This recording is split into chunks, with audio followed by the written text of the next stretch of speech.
Filipi 2 ayat 4. Dan janganlah tiap-tiap orang hanya memperhatikan kepentingannya sendiri, tetapi kepentingan orang lain juga. Dian merasa lega ketika mendapat tempat duduk di dalam kereta api yang penuh sesak.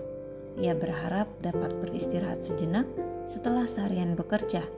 Kalau bisa terlelap beberapa menit lumayan juga, ucapnya dalam hati.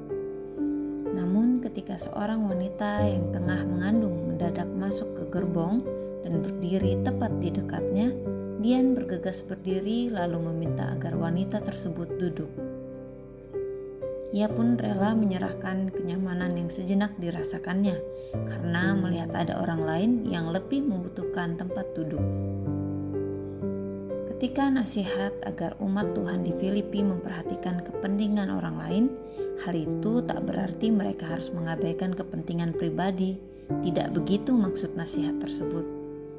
Namun dalam menjalani hidup dengan sesama, mereka diharapkan tidak hanya berfokus pada kepentingan pribadi.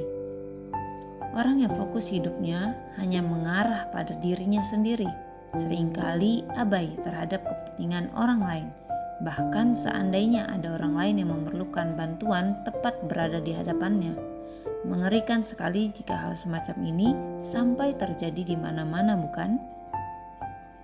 Harapan agar tiap-tiap orang memperhatikan kepentingan orang lain ibarat suatu panggilan yang perlu diwujudkan dalam kehidupan keseharian.